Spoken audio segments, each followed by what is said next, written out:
Depuis longtemps maintenant, les élèves de cette classe ne font plus attention aux cris étranges de leurs camarades Lindsay.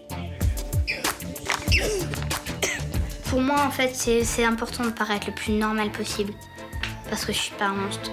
À 11 ans, Lindsay est une jeune fille au caractère bien trempé, atteinte du syndrome Gilles de la Tourette. Quel que soit l'endroit où elle se trouve, elle est assaillie par des tics et des cris incontrôlables. Vous savez, quand vous entendez des cris à longueur de journée et que le soir, avant de dormir, elle pousse des cris, je peux vous dire qu'à la fin de la journée, vous avez une tête comme ça. Un état que Lindsay a beaucoup de mal à accepter, fatiguée des médecins et des traitements à répétition. Je veux pas de nouveaux traitements. C'est pas parce que je suis malade qu'il faut avoir tout le temps des médecins, je suis désolée. Sa maman ne baisse pas les bras pour autant, déterminée à tout faire pour trouver un moyen de soulager sa fille. Je voudrais que Lindsay ait une vie normale, comme les enfants de son âge, malgré sa maladie. J'aurais jamais pensé que c'était moins ma petite fille, elle n'est pas atteinte à un point qui est grave en fin de compte. D'avoir une vie normale, ça me paraît un petit peu pour l'instant surhumain. Ça me paraît impossible. À l'avenir, peut-être qu'elle arrivera de mieux en mieux à gérer tout ça et à ce que ça se voit beaucoup moins.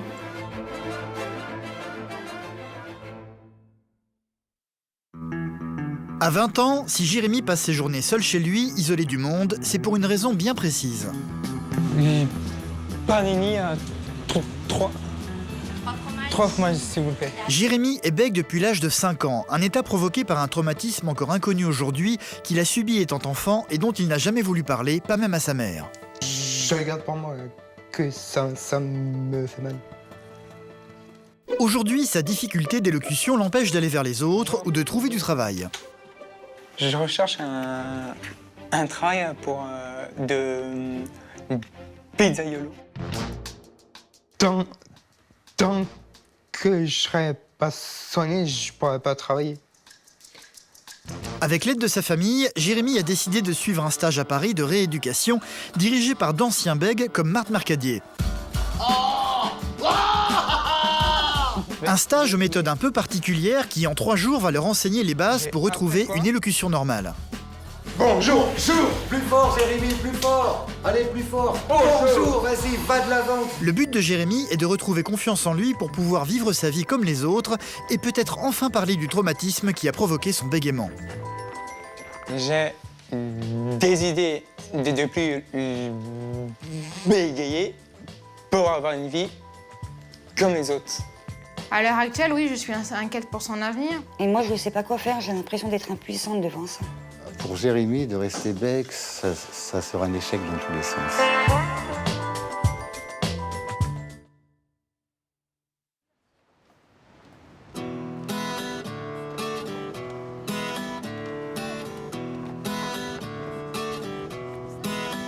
Aujourd'hui, c'est jour de marché, un jour que Lindsay apprécie particulièrement. Son petit plaisir, c'est de faire des courses seule avec sa maman.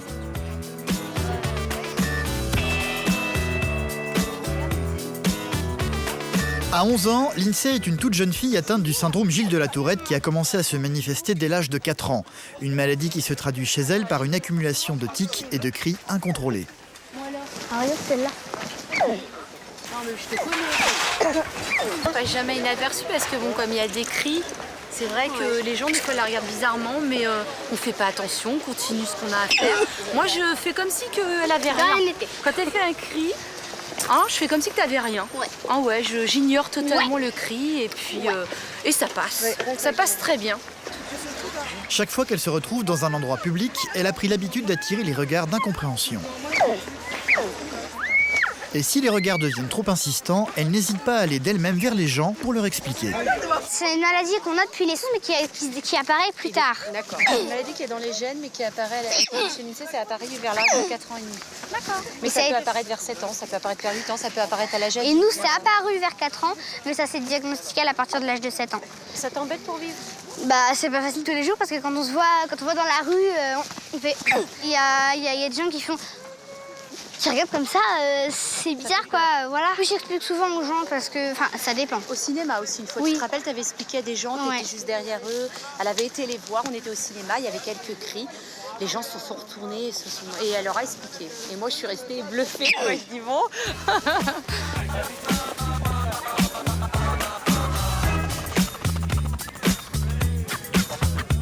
À la maison, Lindsay est l'aînée d'une petite sœur très calme, Jennifer, et d'un petit frère particulièrement turbulent, Baptiste. Son papa, Fabrice, elle ne le voit pratiquement jamais. Il est routier et n'est que très rarement présent au domicile. Baptiste! En plus de ses cris et de ses tics, son handicap influe aussi sur son caractère. Elle défie en permanence l'autorité de Nathalie, sa maman. C'est l'heure du goûter, pile au moment où elle a décidé de faire ses devoirs. Lindsay, tu goûtes ou pas? Ouais. Bah, tu te dépêches parce que là, t'es en train de faire tes devoirs alors qu'on n'a pas goûté. Parce qu'après, dans quelques temps, tu vas me dire avant de manger, maman, j'ai faim, j'ai pas goûté. Alors, j'aimerais bien, c'est que tu goûtes maintenant. Comment on écrit parce que? C'est SE ou CE? Lindsay, je m'occupe de ton frère et ta sœur pour les goûter. Alors, pour l'instant, tu attends. D'accord? Moi je veux un, il m'en veut un et moi je peux toujours les me faire. Oh, arrête. T'es pas la petite malheureuse, Lindsay. Bah si. Au lieu d'en faire qu'à ta tête, tu te mets à table et tu goûtes. Et après, J'ai pas tu faim. pourras faire tes devoirs. T'as pas faim, ok. Donc, viens pas me dire tout à l'heure que t'as pas goûté. Là, ça le fera pas, hein. Je te le dis tout de suite. Bon, Lindsay, tu m'arrêtes ça, Oui, tu vas me maman. chercher ton cartable Et bien sûr, quand il s'agit de finir ses devoirs, Lindsay se met à avoir faim. Dépêche-toi, je t'attends. Tu m'attends pourquoi? Pour les devoirs. J'aime pas goûter. Non, mais attends, tu te fous de moi, là? De quoi je me fous Tu de vas me toi? chercher ton cartable, tu t'affoles. J'ai envie de goûter. Va me chercher ton cartable. Non, mais attends, il y a 2 minutes, tu disais non. Laissez-moi tranquille. Et concernant les devoirs, Nathalie ne lâche rien. Quand Lindsay est en colère, ses tics et ses cris redoublent d'intensité. Elle est partie s'isoler dans sa chambre. Oui, c'est du conflit permanent avec Lindsay. Parce que elle va dire une chose et après elle va me soutenir qu'elle n'a pas dit alors qu'elle l'a dit 2 minutes avant. Et puis, bah pour les devoirs, ça a toujours été conflictuel. Elle est tyrannique, mais elle s'en rend pas compte. C'est une éternelle insatisfaite.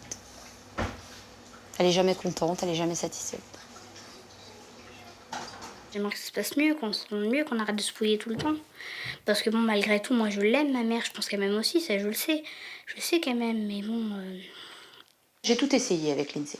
J'ai essayé le chantage, enfin être vraiment... Essayer d'être dure, je l'ai fait. Hein.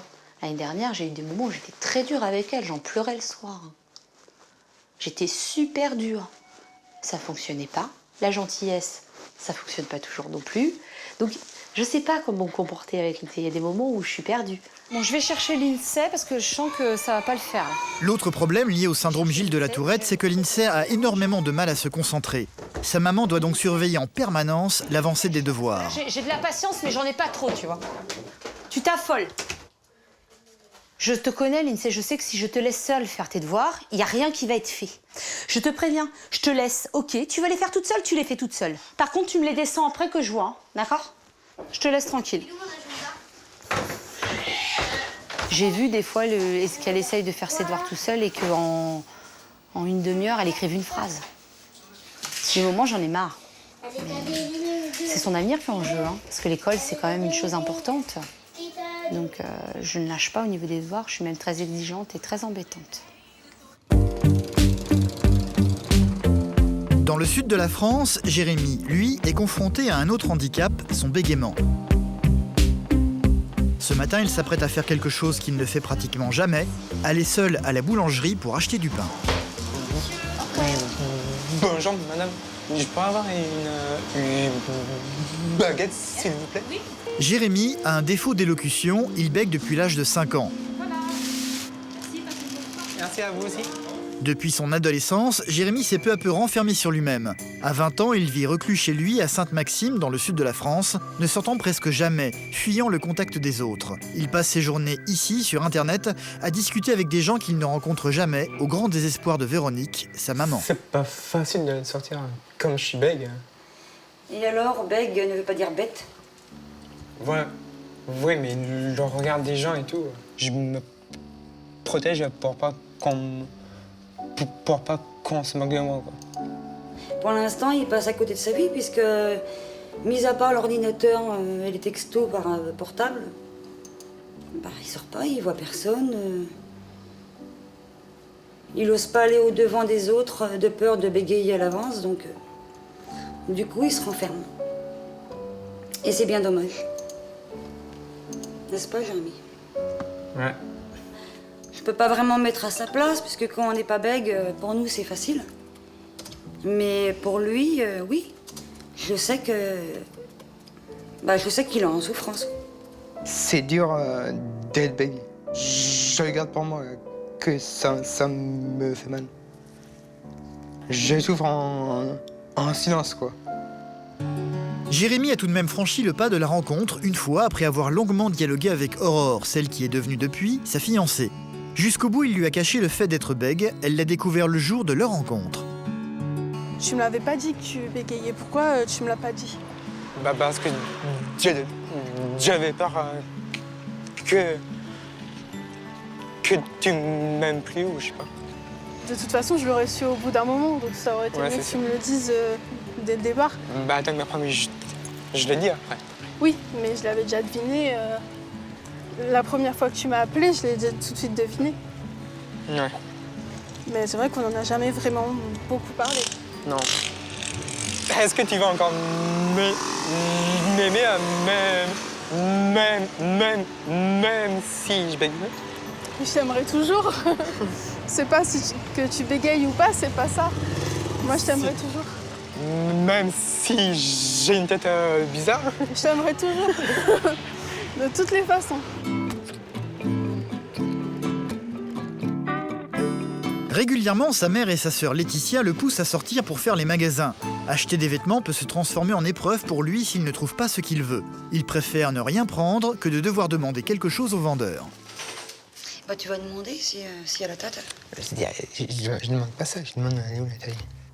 Il a une angoisse qui monte, il a peur et il refuse tout net de parler. Ou de demander un renseignement, quoi que ce soit. Tu pourrais demander s'il y a une autre couleur que le rose. Je vais pas mettre une chemise. Mais non, mais... C'est une chemisette. Non. Mais pas en rose. C'est ça. Je me sens pas, non.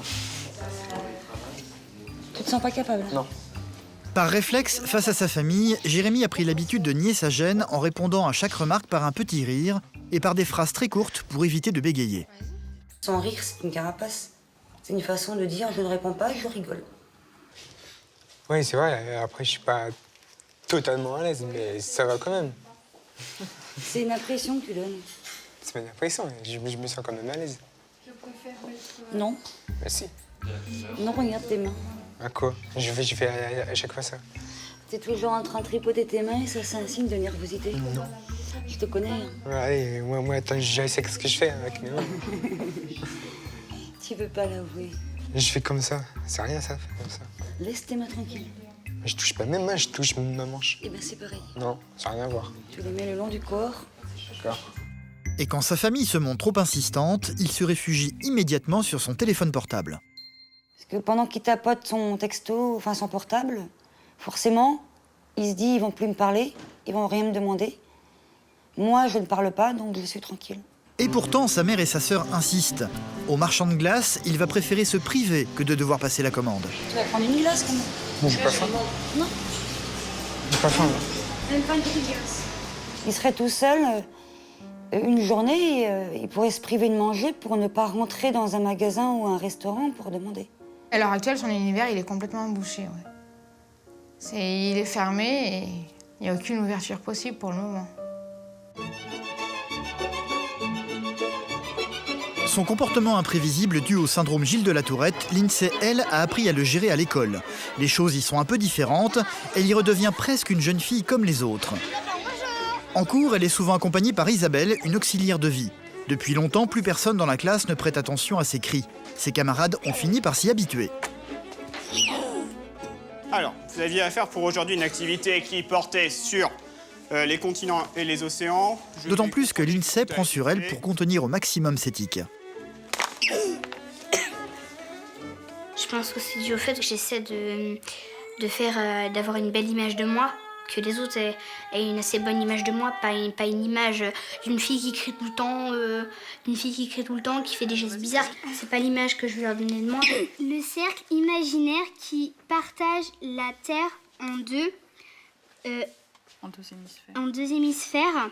Et l'équateur. Parfois, elle est tout à fait capable de mieux gérer ses tics, de mieux se contenir. Il y a des moments où vraiment elle y arrive très très bien. Bah là, c'est pas une île. Non, je l'ai mis et la Guyane en Amérique du Sud. Pour pallier au manque de concentration de l'INSEE, en permanence, son auxiliaire de vie lui répète doucement à l'oreille tout ce que le professeur est amené à dire en cours. Oui. Oui. Il lui arrive d'avoir beaucoup de tics, donc à ce moment-là, les cahiers sont griffonnés, sont gribouillés, elle est plus en mesure d'écrire parce que les tics sont trop forts et trop nombreux. Donc dans ce cas-là, elle me demande de moi de prendre le relais. Les soucis ne sont pas uniquement liés à sa concentration. Lorsqu'il s'agit de passer à des travaux manuels, les choses sont loin d'être simples, comme en cours de sciences naturelles par exemple. Les difficultés, c'est essentiellement dans la prise de notes ou prise du dessin. Ce matin, je les ai eues déjà à 1 heure et on a dû faire un dessin. Et effectivement, elle avait une feuille qui était normale et elle ne pouvait pas dessiner sur cette feuille parce qu'elle a froissé, elle avait un tic qui froissait la feuille. Et l'INSEE nous avait expliqué ça en début d'année, que c'était un problème et que du coup, elle devait utiliser des feuilles Bristol pour ce genre de travail.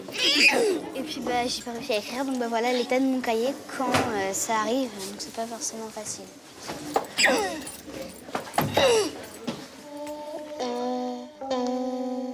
On est ensemble à chaque instant. Lorsqu'elle rentre à la maison le soir, l'INSEE s'adonne à l'une des rares choses qui parvient un peu à la calmer, la musique. Il n'y a rien qui nous retient pour le meilleur. Enfin, c'est pour le meilleur et. Depuis longtemps, ses copines ont appris à faire abstraction de ces tics. Pour nous, c'est quelqu'un sans maladie, sans rien. Pour nous, c'est quand on joue avec elle, on l'oublie, on la connaît comme ça. J'aime pas qu'on dise « Oh, la pauvre », parce que franchement, je suis pas pauvre. Je suis heureuse parce que, voilà, je suis heureuse dans un sens et je suis malheureuse de l'autre. Je suis malheureuse au fond de moi à cause de cette maladie et je suis heureuse dans la vie de tous les jours. Donc c'est pas facile à expliquer. Et quand t'es énervée, ça vient de ta maladie ou ça dépend. Non, quand je suis énervée, toi quand tu t'énerves, c'est pas parce que t'es malade. Et c'est pour ça que quand je suis en crise, j'écoute tout de suite Jean-Jacques Goldman. Parce que ça me calme.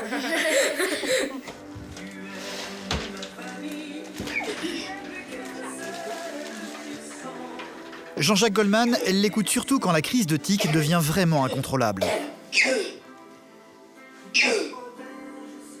L'écouter ne suffit pas, il faut absolument qu'elle fasse quelque chose en même temps. En fait, c'est en me concentrant sur autre chose que j'arrive à me calmer. Donc j'écoute la musique et en même temps, je suis obligée de bouger. Comme ça, je fais quelque chose parce que si je fais rien, si je reste comme ça à la chanson, si à rien faire, c'est là que ça va m'énerver encore plus.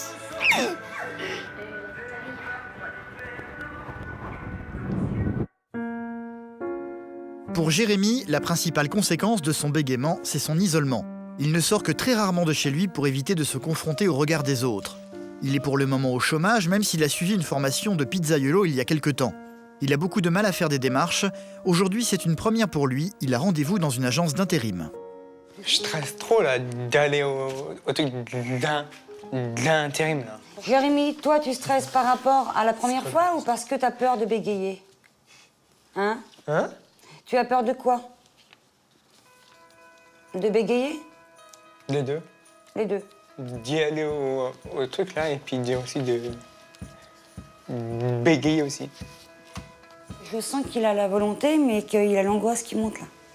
Là, je l'ai senti paniqué. Jérémy va devoir affronter seul ses peurs et ses angoisses. Parce que j'ai peur qu'au dernier moment, ils se disent non, je pourrais pas. Stressé, oui, ça va. Bonjour. Bonjour. Monsieur, s'il vous plaît. Bonjour. Asseyez-vous. Je recherche un travail pour de pizzaiolo. De pizzaiolo, oui. Comme je bègue un peu, je pourrais trouver un travail quand même avec le problème que je bègue. Et est-ce que vous êtes reconnu comme travailleur handicapé? Non. Non. Est-ce que vous avez déjà fait les démarches pour... Non, je n'ai pas fait de démarche. D'accord. Bien sûr, on va présenter également votre candidature avec, en précisant le fait que vous avez des problèmes de bégaiement, donc d'expression. Mais ça ne sera pas du tout un frein. Au contraire, si justement vous arrivez à être reconnu travailleur handicapé, ça sera même un atout puisque vous allez rentrer dans leur quota de travailleurs handicapés. Là, après, je préfère faire un stage pour plus que je bègue. D'accord. Et après, travailler comme tout le monde. D'accord. Il s'agissait d'un premier contact pour Jérémy. Pour avoir une chance de trouver du travail, il va devoir suivre un stage pour surmonter son problème ou se déclarer comme travailleur handicapé. Pour lui, il n'est pas question d'opter pour la deuxième solution. C'est ma fierté qui en prend un coup, quoi, voilà. J'appelle pas ça un an. Ah, j'arrive pas à parler, c'est un moment que je veux pas de ce mot, j'arrive pas à le dire. Jérémy a donc décidé de suivre un stage pour surmonter son bégaiement. C'est Véronique, sa maman, qui en a trouvé un grâce à Internet sur Paris. Alors, méthode de lutte contre le bégaiement pour adultes, adolescents et enfants. Ce que j'attends de ce stage, j'attends énormément. J'attends qu'il arrive à s'en sortir, à ne plus bégayer, à avoir confiance en lui.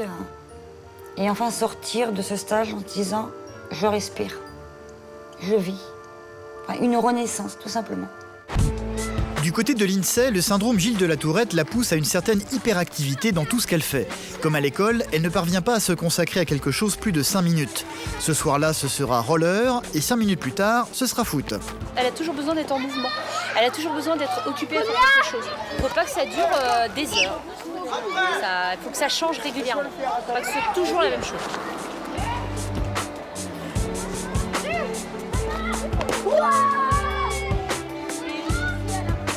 Nathalie, sa maman, se souvient de la première fois où elle a détecté les prémices de la maladie chez sa fille.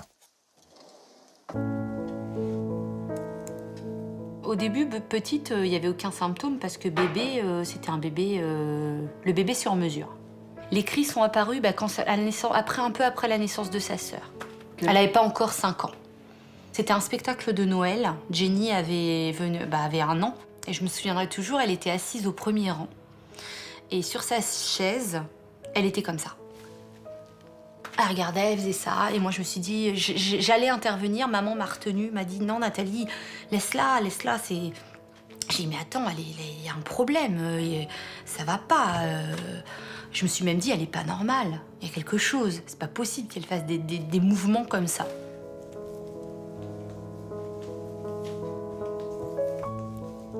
Très vite, les médecins ont diagnostiqué l'INSEE comme atteinte de la maladie Gilles de la Tourette. Elle suit depuis un traitement à base de psychotropes visant à la soulager le plus possible. Un traitement contraignant qu'elle rechigne de plus en plus à suivre, sous l'œil de sa maman et de sa grand-mère Thérèse. T'as pris tes médicaments? Oui. Ouais. T'as tout pris? Bon, bah c'est bien. Regarde là, on en a un qui est là. Ça veut dire que tu l'as oublié quand? Mercredi. Mercredi matin, elle l'a pas pris. Puis comme moi, j'y ai pas repensé, bah, on a oublié.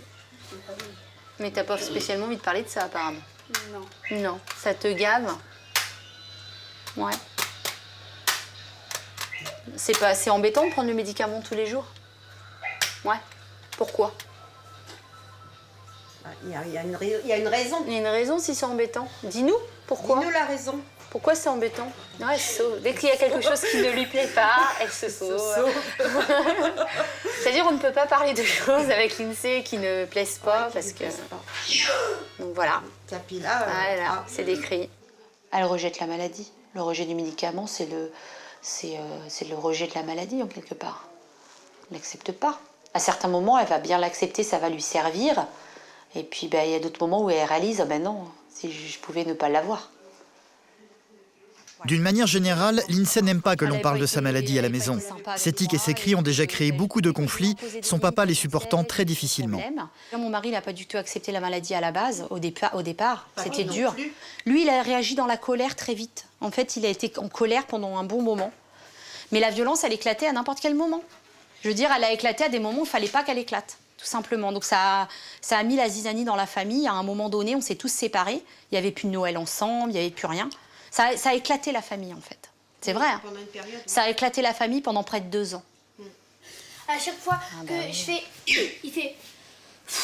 Bah ouais. Il le sait au fond de lui, tu le fais pas exprès. Mais c'est plus fort que lui. Dès que tu fais un gros tic, Des fois, ça dépend comment il est. S'il est vraiment fatigué, c'est vrai qu'il va avoir tendance à lui dire Lindsay, calme-toi. Oui, mais j'ai tendance aussi. Moi aussi, j'ai tendance à lui dire calme-toi. On a tendance à tous lui dire, et ça, elle aime pas. Est-ce que toi, tu l'as accepté, ta maladie? Non. Voilà. Tout est là, je pense. Tout est là. Voilà. On a tous du mal à accepter la maladie. Bon, il y a encore des moments où j'aimerais qu'elle n'ait pas cette maladie. Bah, bien sûr. C'est pas facile d'accepter. Hein. On n'accepte pas que notre enfant soit différent des autres. Parce qu'on sait que toute sa vie, il aura des soucis. Allez, c'est parti. La maman de Lindsay refuse de baisser les bras et cherche encore et toujours des solutions pour que sa fille aille mieux. Dans quelques instants, elle va l'emmener voir un neurologue dans un grand hôpital parisien, sauf que les choses vont mal se passer. Lindsay déteste voir les médecins. Le fait d'être confrontée à l'un d'entre eux va provoquer chez elle une crise inattendue. Jérémy, lui, va enfin commencer son stage pour tenter d'arrêter de bégayer. Dès le début, il va être confronté à l'une de ses principales peurs, parler devant des inconnus. À peine arrivé, il va devoir surmonter sa peur du ridicule en se présentant à voix haute aux autres membres du stage. Bonjour, je m'appelle Jérémy Desnaux.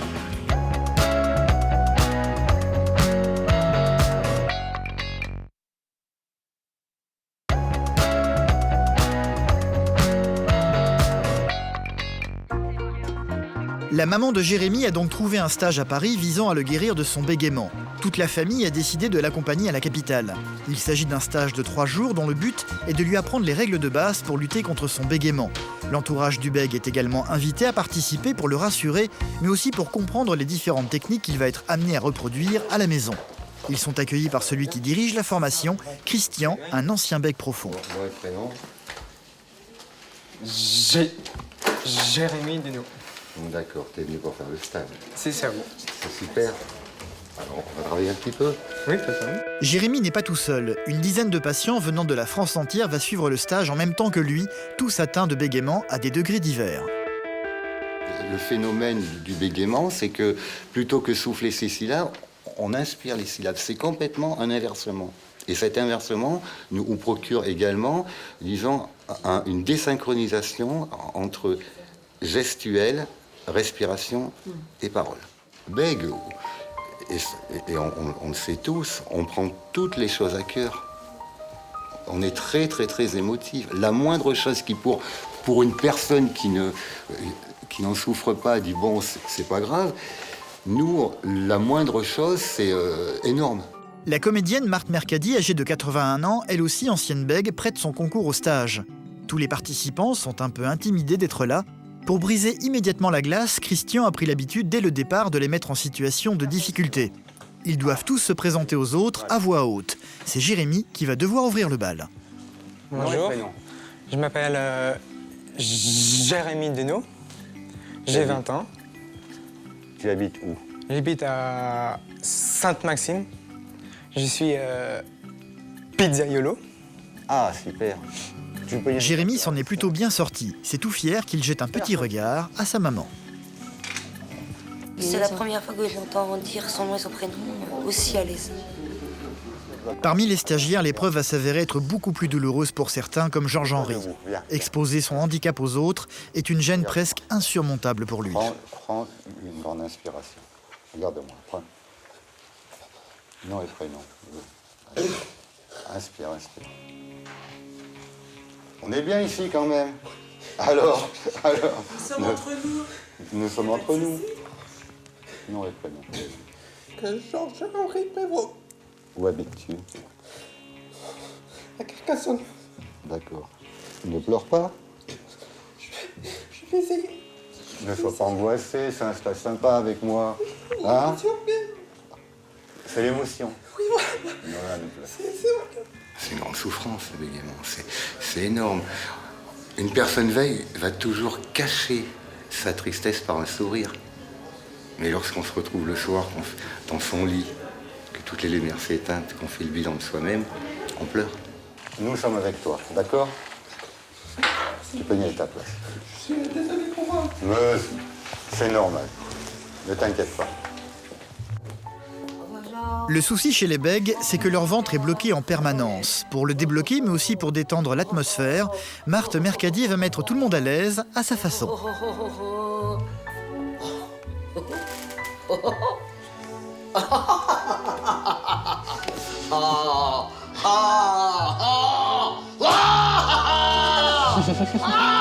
faut rire! Il faut rire pour survivre!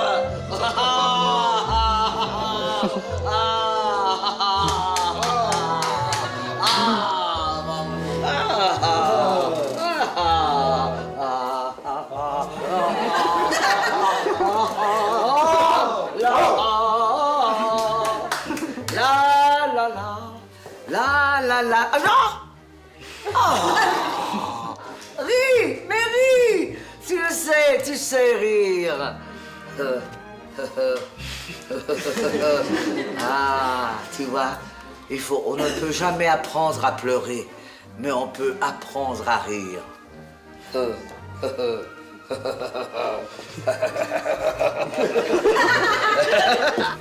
Bravo. Merci.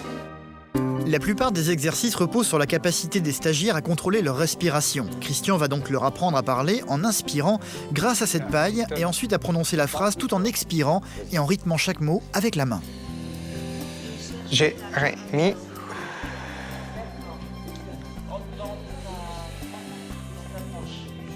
De nos. Tu vois, mais vas-y plus franchement. Jérémy, comme si tu comptais sur ton ventre, tu vois. 1, 2, 3, 4, tu vois, vas-y. D'accord. Jérémy. Voilà. De nos. Allez, c'est parti. De son côté, la maman de Lindsay ne baisse pas les bras non plus. Elle continue inlassablement à chercher une solution pour sa fille atteinte du syndrome Gilles de la Tourette. Régulièrement dans l'année, elle a pris l'habitude de consulter des spécialistes pour envisager toutes les solutions possibles pour la guérison de sa fille. Aujourd'hui, elle a rendez-vous avec un neurologue à Paris, à l'hôpital de la Salpêtrière, et Lindsay n'est pas spécialement heureuse d'y aller. J'ai pas envie d'en parler. Voilà, bon, la discussion est close. Depuis un moment déjà, Lindsay ne veut plus voir de médecin. Bah oui, mais Lindsay, on y va pour toi, on n'y va pas pour moi. Je m'en fiche, moi. Vous avez voulu y aller, bah tant pis pour vous. Moi, je voulais pas y aller. C'est souvent quand on va dans le corps médical qu'elle se ferme comme ça, Lindsay. Parce que bon, tout ce qu'on fait en général, bah, c'est pour elle. Elle m'a dit qu'elle, elle veut pas. Mais c'est pour elle quand même. Je le fais pas comme ça en me disant, bah non, c'est pour pouvoir la soulager un petit peu, j'aimerais bien. Mais je sais pas si elle a vraiment envie qu'on la soulage, donc je sais pas. Quand on a discuté l'autre soir, tu m'as dit aussi que tu te voyais pas sans tic. Que tu t'imaginais pas sans tic. Que tu auras l'impression de ne plus être Lindsay sans tic. C'est vrai ou pas? Bah, c'est un peu normal. En même temps, je l'ai depuis 4 ans et demi, cette maladie. Donc, depuis l'âge de 4 ans, je me connais avec des tics. Je me suis jamais connue sans tic.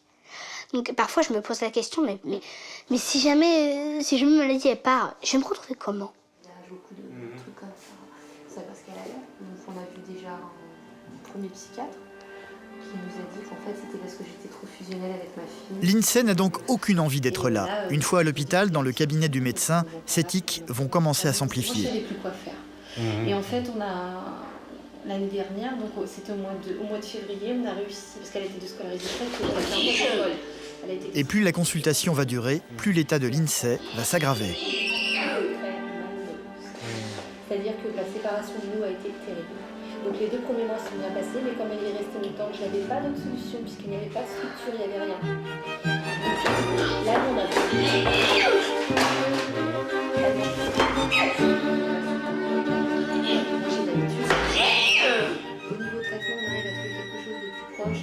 Je veux pas de nouveau traitement. C'est quand même à moi de décider si elle va voir un médecin ou pas. C'est pas à elle d'aller me dire, maman, je veux voir tel médecin. Et je veux dire, je suis sa maman, c'est moi qui décide. Pendant le reste de la consultation, l'INSEE reste seule dans le couloir, refusant d'y retourner. Maman, tout ce que tu dois faire, c'est... Bon, bah, on va trouver un autre médecin, ça va pas, on va en trouver un autre. Tout ce qu'elle dit de dire. C'est pas parce que je suis malade qu'il faut avoir tout le temps des médecins, je suis désolée. Alors, qu'on décide pour une personne qui est mineure, d'accord, parce que je suis désolée, bon, c'est vrai que ma mère, c'est ma mère, moi j'ai pas 18 ans, j'ai pas l'âge de me débrouiller toute seule, mais je suis désolée, j'ai quand même mon mot à dire là-dessus, je suis désolée. Lindsay, la question est de savoir, est-ce que tu veux qu'on discute un peu juste... Non. Non, pas du tout.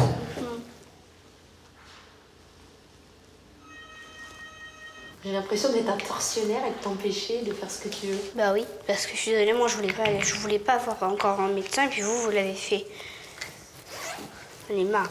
Ouais, C'est toi qui est pas bien, c'est pas nous. Mais on peut aussi arrêter le traitement complètement. Hein. Tu veux arrêter le traitement complètement? Moi j'aimerais bien. Si elle voulait arrêter son traitement, qu'est-ce que vous lui diriez à Lindsay? Soit ça reste tel quel, dans ce cas-là t'as raison, et que ça, de toute façon ça ne sert à rien, ou du moins ça ne sert à rien pour l'instant. Soit l'éthique s'amplifie, à ce moment-là on peut toujours discuter s'il faut le prendre ou non. S'il faut le prendre ou non. Non, on peut tenter. Les choses vont en rester là. Les médecins n'ont pas obligation de soulager un patient atteint par cette maladie, sauf dans des cas très précis. Que moi, personnellement, j'impose jamais un traitement. Si quelqu'un me dit, moi je vais bien comme ça, c'est sa vie, c'est pas à moi de la diriger. À une exception près, c'est quand le tic est dangereux. Il y a des gens qui ont par exemple des tics de la nuque qui sont très violents. J'ai des patients qui sont en fauteuil roulant à cause de ça, parce qu'à force de tiquer comme ça, ils se sont abîmés la colonne vertébrale. Heureusement, le cas de Lindsay n'atteint pas de telles extrémités. Du côté de Jérémy et de son stage pour lutter contre le bégaiement, c'est l'heure de la pause. Sa maman et sa sœur en ont profité pour partir visiter Paris. Du coup, il se retrouve tout seul pour le déjeuner. Il va devoir s'acheter lui-même à manger. Une occasion de mettre immédiatement en pratique ce qu'il vient d'apprendre pendant le stage. Dans la file d'attente de la boulangerie, plus son tour approche, plus l'attention de Jérémy devient palpable. Bonjour. Panini à 3. 3 fromages, s'il vous plaît. Avec ceci? C'est tout. Le résultat est loin d'être satisfaisant pour le moment. T'es pas trop à l'aise, non? Il faut que je prenne le rythme et puis voilà. Il va s'installer avec quelques-uns de ses camarades de stage dans un petit parc voisin. Il se retrouve entre bègues. Jérémy va leur expliquer son métier de pizzaiolo avec une quasi-absence de bégaiement. J'ai fait un stage de 3 jours et oulala. Et pour moi, après, j'ai appris à faire de la pâte et tout. Je lance et tout. Tu lances aussi? Ouais, je lance. Ouais. On fait des ronds, puis on lance, hop, et après on rattrape comme ça. Ah, vous faites des passes aussi entre vous ou pas? Ouais, on fait comme ça. Ouais, des fois, ouais. Ouais, il en a et il lance, hop. Je me sens bien. On se sent bien, parce qu'on... Attends, on est tous bègues, ici. La source du bégaiement, c'est l'appréhension et la peur d'être jugé, la peur d'être... C'est sûr. Voilà, d'être mis dans une case et puis qu'on se dise, bon alors lui il est bègue, il peut rien faire. Mais c'est vrai que moi j'ai fait un exposé devant toute une classe, j'étais incapable d'articuler un mot. Ça c'est terriblement frustrant parce qu'on se dit, j'ai travaillé, je connais mon truc, je connais mon sujet, je suis incapable de sortir une phrase, quoi. J'étais c'est monstrueux, quoi. Monstrueux. Et je me suis dit, mais je passe pour quoi? Moi, je passe pour un je sais pas, un débile ou un truc vraiment épouvantable, quoi. Durant l'après-midi, Jérémy et les autres stagiaires vont pratiquer toute une série d'exercices sur le souffle et la confiance en soi, comme savoir contrôler le mouvement de ses épaules.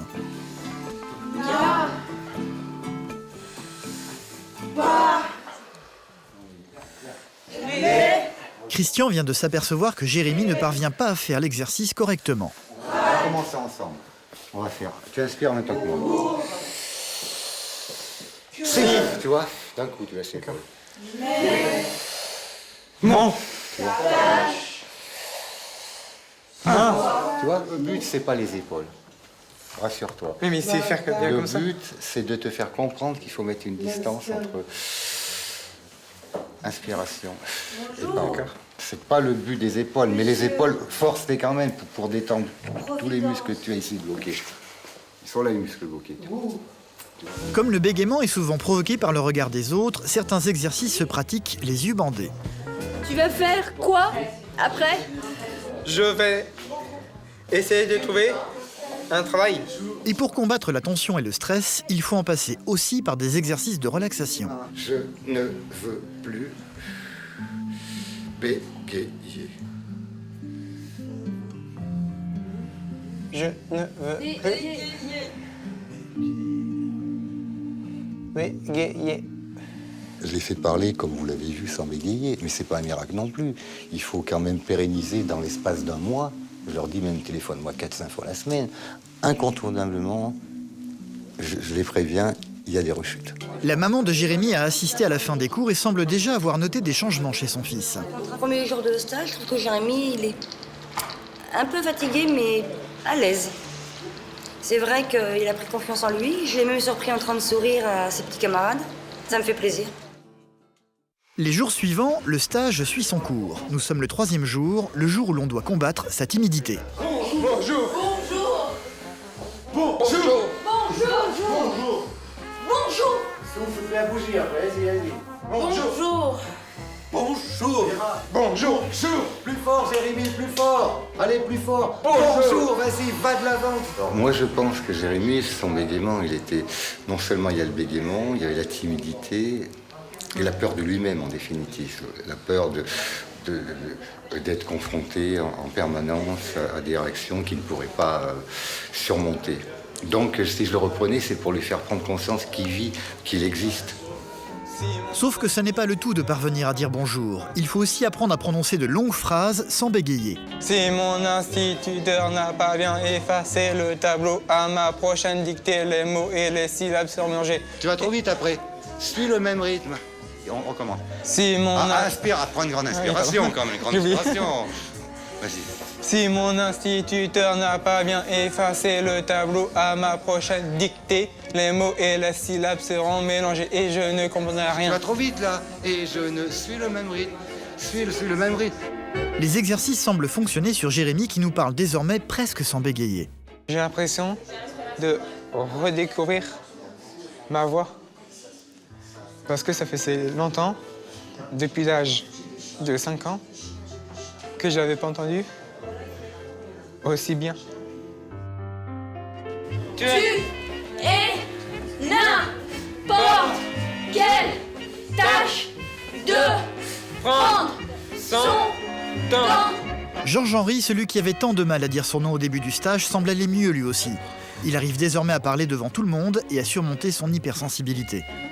Et nous avons mangé dans le quartier latin. Tout ceci sous le regard de son papa, témoin des progrès de son fils. Et après, nous sommes rentrés. De leur côté, Lindsay et sa maman rentrent à peine de Paris. La visite chez le neurologue s'est très mal passée. Lindsay ne supporte plus les médecins. La consultation a provoqué chez elle une crise réveillant les pires symptômes du syndrome Gilles de la Tourette. Autrement dit des tics et des cris incontrôlables.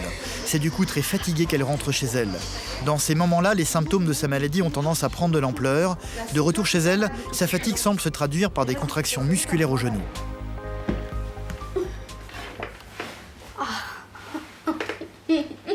Essaye de contracter un peu. Mais regarde. Mais oui, mais c'est tu décontractes-toi, Lily. C'est ça, regarde ça. Regarde comment ça fait. On dirait un cœur qui respire dedans. L'approche que tu fais, tu te contractes trop, c'est ça qui se passe. Oh, Lindsay, c'est pas à ce point-là, quand même. C'est pour qu'on m'engueule parce que j'ai mal quelque part, c'est pas la peine. Je sais que la journée, elle a été éprouvante, que t'es fatiguée. Donc, ce qu'on va faire, c'est que là, on va aller dormir. Hein. Je pense que c'est le mieux. C'est très difficile de faire la part des choses entre ce qui est réellement la maladie et ce qui est du cinéma de sa part. Mais je pense qu'à certains moments, malgré tout, même si elle le fait inconsciemment, elle en joue quand même, bien sûr. Qu'est-ce qu'il y a, ma puce? Bah oui, mais fais attention parce que tu te fais mal quand c'est comme ça. Les heures passent et la crise de tic ne s'atténue pas. Lindsay ne parvient pas à trouver le sommeil. Allez, tu t'allonges et tu dors. Allez. Non. Ah bah s'il faut. Parce que demain, il y a école. Allez, hop. Dans ces moments difficiles, Lindsay a peur de rester toute seule et se raccroche désespérément à sa maman. Ah, tu veux faire un câlin, c'est ça? Pourquoi tu demandes pas? Je marre. Marre de quoi? Marre de tout. Marre de tout? Bah alors, t'en as marre de moi alors aussi? Non. Ah bah si t'en as marre de tout. C'est-à-dire que t'en as marre de moi aussi. D'accord. Allez, hop. Allez, louloute, c'est fini. Les câlins, tout ça, on peut en faire, mais c'est quand même... ça dure jamais très longtemps parce que, bon, au bout d'un moment, il y a des tics et je peux me prendre des coups sans qu'elle fasse exprès. Est-ce que tu veux te mettre dans mon lit en attendant? Oui. Bon, alors viens, allez, hop. Sinon, là, demain, on y est encore. J'ai plus confiance parce qu'il dit me faire mal. Voilà. Tu te mets dans mon lit, tu vas t'endormir dans mon lit et je te réveille tout à l'heure pour te remettre dans ton lit. On va faire comme ça, parce que sinon, demain, on y est encore. Là. Allez, vas-y, allonge-toi. Allez, mets-toi dans mon lit. Voilà, allez. Allez. Essaye de dormir, ça va te faire du bien de dormir. C'est une maladie qui joue sur les nerfs. Et c'est ça le plus difficile. C'est une maladie qui est énervante. Vous savez, quand vous entendez des cris à longueur de journée et que le soir, avant de dormir, elle pousse des cris, je peux vous dire qu'à la fin de la journée, vous avez une tête comme ça. Hein. Il y a des jours où c'est difficile, quoi. Mais c'est difficile pour elle aussi, parce qu'elle en est malade. Dans un sens, j'ai l'impression que ma tête, elle ressent de la tristesse et mon corps, il ressent de la colère. Parce que quand mon corps, il bouge comme ça et que moi, je peux pas le contrôler, ma tête, elle est triste et mon corps, apparemment, il est en colère parce qu'il fait pas ce que je veux. Et en plus, je me fais mal. Ça a été une journée super dure. Donc, je pense que c'est à cause de ça qu'elle nous fait cette crise, là, ce soir. C'est pas évident d'élever l'INSEE, en fait. Elle est pas facile à élever, l'INSEE. Parce que on ne sait pas comment... On ne sait pas toujours comment faire.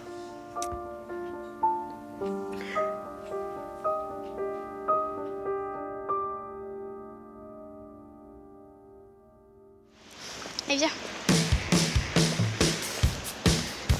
Le lendemain, la crise de l'INSEE est enfin passée. Elle est par contre de très mauvaise humeur. Sa maman lui a promis d'aller faire des courses seule avec elle, sauf que Jennifer, la petite sœur de l'INSEE, vient de se greffer à l'expédition. Maman, Julia, elle vient avec nous. Elle vient avec nous, Jennifer. Moi, ça vient avec nous, moi, je vais pas. Ah non, tu commences pas, hein, parce que là, ça va pas le faire du tout, l'INSEE. Je ne vois pas pourquoi ta sœur aurait pas le droit de venir avec nous si elle veut venir avec nous. Non, moi, je viens pas, alors. C'est pour toi que j'y vais à la base, hein, je te sais. Bah, t'as qu'à y aller pour Jennifer.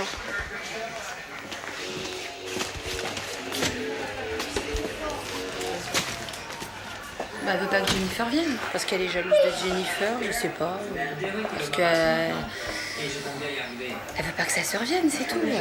C'est vraiment très rare que je peux être toute seule avec ma mère.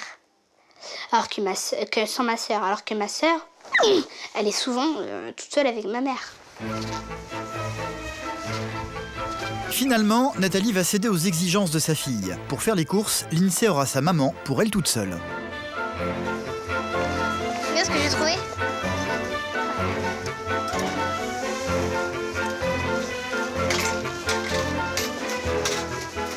Quand on est toutes les deux, c'est souvent pour aller voir les médecins.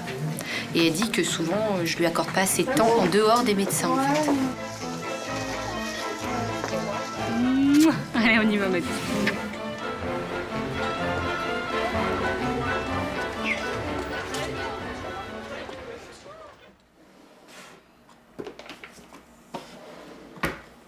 Jennifer, la sœur de l'INSEE, est l'inverse d'elle. C'est une petite fille très calme et discrète. Jennifer, elle représente tout ce que l'INSEE aurait peut-être voulu être et qu'elle ne sera pas. Jennifer, elle est calme, elle n'a pas le problème de santé. Et je pense qu'elle m'en veut pour ça. À 8 ans, cette petite fille effacée a pris l'habitude de voir sa grande sœur monopoliser la majeure partie du temps de sa maman. Avant, tu t'occupais beaucoup de l'INSEE et de Baptiste. Ouais. Mais des fois, j'arrivais à m'occuper toute seule en jouant au bébé ou à la poupée. Ma fille. Oui. Moi, j'ai plus l'impression que Jennifer, c'est un enfant parfait. C'est un petit ange et moi, je suis l'amour stress de service. Parfois, c'est ce que je dis à ma mère. Parfois, ma mère, elle me dit « Oh, Lindsay, tu m'énerves, tu veux devoir prendre comme sur ta sœur et tout. » Je fais « Ouais, c'est ça, oui. Elle, c'est un ange et moi, je suis la pire de mon stress. » Après ces moments difficiles, la famille de l'INSEE va tout faire pour trouver un moyen d'apaiser la jeune fille. Et si les animaux étaient la solution? Elle n'est pas jugée du tout par l'animal, c'est clair. Il n'y a aucun jugement. Un animal, ça ne juge pas, ça donne de l'amour et c'est tout. Quant à Jérémy, il va devoir retourner chez lui dans le sud pour affronter le quotidien. Et c'est devant un parfait inconnu qu'il va pour la première fois parler du traumatisme qui a provoqué son bégaiement quand il était enfant. Une chose dont il n'avait jamais parlé à personne jusqu'à présent, pas même à sa mère. Il avait que 5 ans. Il en a jamais reparlé, même quand après il avait 8 ans, 9 ans, 10 ans, 11 ans, il en a jamais reparlé.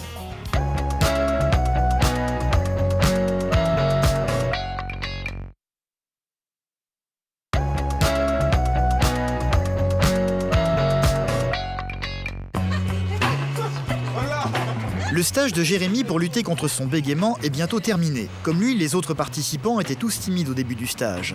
Tous ces solitaires sont devenus inséparables. Si tout semble s'améliorer, c'est aussi parce qu'ils sont ensemble.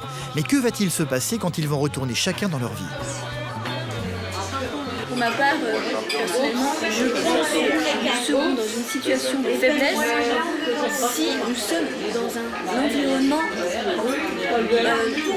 inconnu. Voilà. Ouais, là, après je pense que... Parce que là, tu vas commencer à paniquer, perdre tes moyens. Même la simple phrase de demander à un passant son chemin, ça va être dur. Tu vas commencer à avoir chaud, à avoir mal au cœur, et après, mais bien sûr, il faudra aspirer à fond.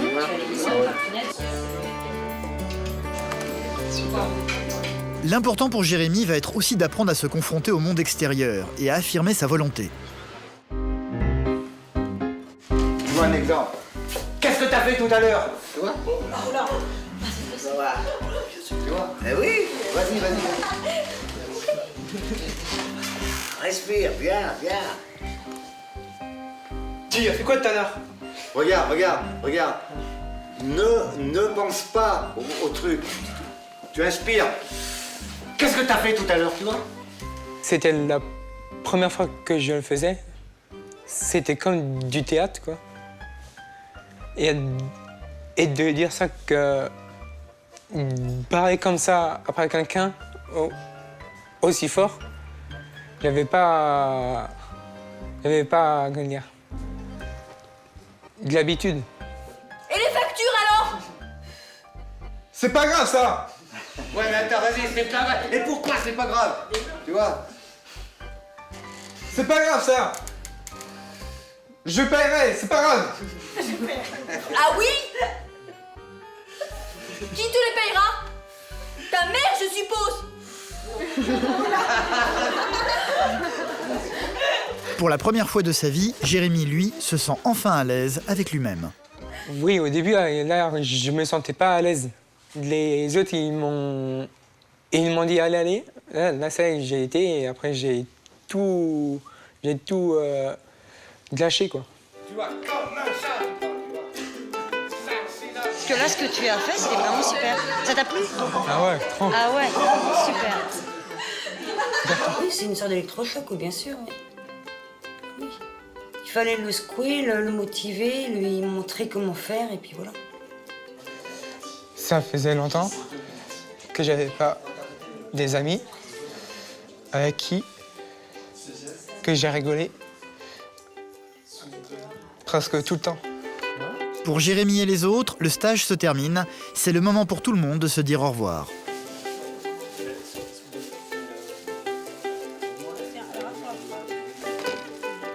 Ah là, il est très bien. Là. C'est même lui qui a proposé qu'on échange le numéro de téléphone tout de suite, alors qu'avant, il l'aurait pas fait. Ce stage, ça m'a bien appris des choses. À aller vers les gens. Allez, que tout aille bien pour vous. Merci beaucoup. Ah, j'étais ravi de vous voir travailler. Ravi de voir les progrès. En 3 jours. En 3 jours, c'est formidable. C'était pour toute ma famille que là je fais ça. Je voulais leur prouver que je pouvais le faire.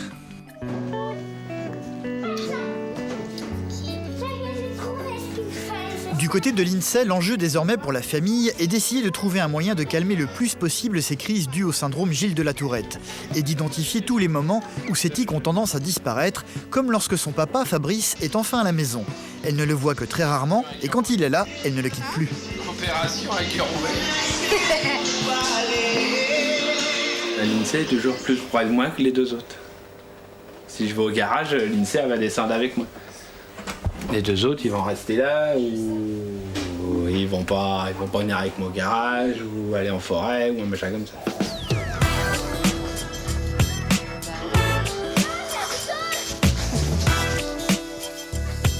Quand toute la famille part se promener en forêt, l'INSEE finit toujours par s'écarter du groupe pour se retrouver seule avec son papa. Durant ces moments de complicité, ses tics et ses cris disparaissent totalement. Je sais pas vraiment pourquoi j'ai pas de tics, parce que c'est dur à dire, parce que depuis je rentre tout le temps et comme ça là du jour au lendemain j'en ai plus. Je crois que les doigts. Ben je sais, c'est ce que j'ai fait, mais il est beau, tu vois. Qu'elle est occupée à un truc qui aime, c'est fini, les trucs on les entend plus. Quand j'ai pas de tics, ça fait bizarre parce que je suis habituée à en avoir. Oui, Gogol. Mais oui, mon cœur, je t'aime, moi aussi. Mais là où les symptômes disparaissent sur une longue durée, c'est pendant ses cours d'équitation au contact des poneys. Moi, ce que j'aime bien chez les chevaux, c'est comment ils ressentent quand, par exemple, on est triste, ils ressentent. Je vois, un jour, je venais juste d'arriver, et je vois Nestor, le poney qui est là-bas.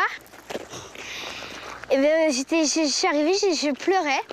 Et à un moment, il est arrivé avec son museau, il a essuyé mes larmes. Alors c'est trop mignon, je sais, mais ça fait bizarre sur le coup. Ça m'apaise parce que, je sais pas en fait, ça m'apaise. Et je sais que quand je reviens du cheval, en général, je suis toujours très calme, très reposée.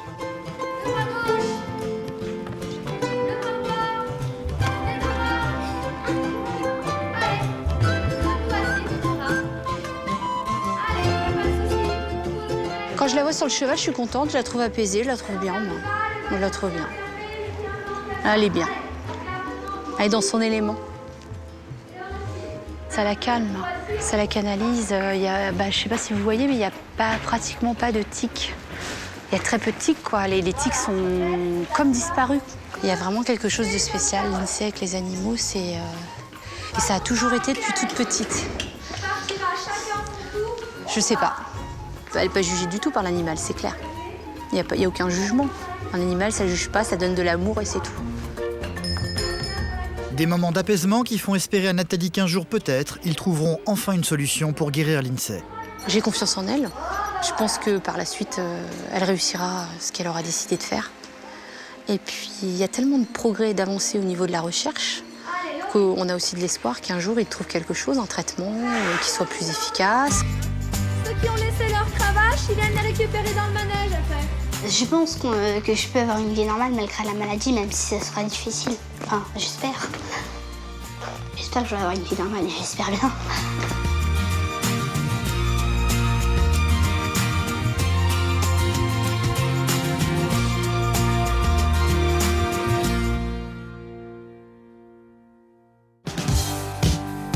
Pour Jérémy, une dizaine de jours se sont écoulés depuis le stage ayant pour but de lui apprendre à ne plus bégayer. Il est retourné vivre chez lui à Sainte-Maxime. Il a de nouveaux rendez-vous à l'agence d'intérim pour pouvoir enfin trouver un emploi de pizzaiolo. Donc vous êtes prêt à vous investir? Oui, je suis prêt à tout faire pour le faire. Ouais, effectivement, je te trouve déjà plus à l'aise que la dernière fois. Oui, enfin après, je bégayais encore un peu, mais... Ouais, effectivement. Oui, mais après, ça va y aller après. Vous êtes je remarque des progrès en deux semaines de temps. Il y a 2 semaines encore, Jérémy refusait de parler de l'origine de son bégaiement. Il n'en avait parlé à personne, pas même à ses parents. Dans cette agence d'intérim où il reprend subitement confiance en lui, il va en parler pour la première fois à un parfait inconnu. Vous savez à quoi c'est dû, ce bégaiement? Je sais pas du tout. Vos frères et sœurs, ils ont pas ça? Mais en fait, il paraît que c'est à cause d'un choc... Un choc émotionnel? Oui, après émotionnel. Ah ouais? J'ai échappé à la mort, en fait. Ah bon? À 5 ans? Petit, oui. Dans un attentat. Non. J'ai échappé dans... Oui. À Sainte-Maxime? Non, pas Sainte-Maxime. En Israël. Ah bon? D'accord. J'avais 5 ans et... qu'est-ce que vous faisiez en Israël? Moi, on faisait une croisière et on s'est arrêté là-bas et puis... Il y a eu un attentat? Et il y a eu une bombe. À l'âge de 5 ans, Jérémy a donc échappé à la mort en assistant à un attentat à la bombe dans les rues de Jérusalem, alors que lui et sa famille étaient en vacances. Son bégaiement date de ce jour. À peine sorti de l'agence, Jérémy appelle sa maman, décidé à tout lui raconter. Tu crois que c'est ça qui t'aura choqué au point de te rendre bègue? Ouais, je pense. Bah écoute, je pensais pas que c'était ça. Enfin, c'est vrai qu'on a peut-être enfoui ça au fond de nous-mêmes, mais... Bah, peut-être. Je voulais pas en parler. Enfin, encore, je veux pas en parler encore. Mais je pense que c'est ça. Ah, peut-être. C'est bien possible, remarque. Bah, comme j'étais jeune et comme je vois encore toutes les images, ça m'aide d'avoir trouvé pourquoi je suis bègue. Il avait que 5 ans. Il en a jamais reparlé, même quand après il avait 8 ans, 9 ans, 10 ans, 11 ans, il en a jamais reparlé. C'est pas une chose qui, un jour, il nous a dit, tiens, tu te souviens de l'attentat? Moi, je m'en souviens. Non, il nous en a pas dit un mot.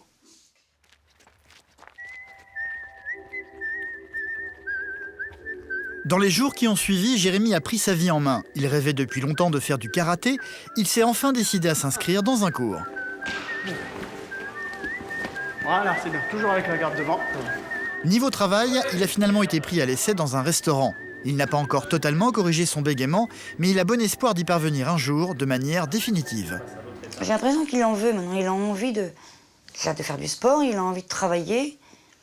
Je sais pas, je le sens différent. Depuis 3 semaines, un mois, je me sens mieux. Je suis mieux dans ma peau. Je me sens libre, quoi.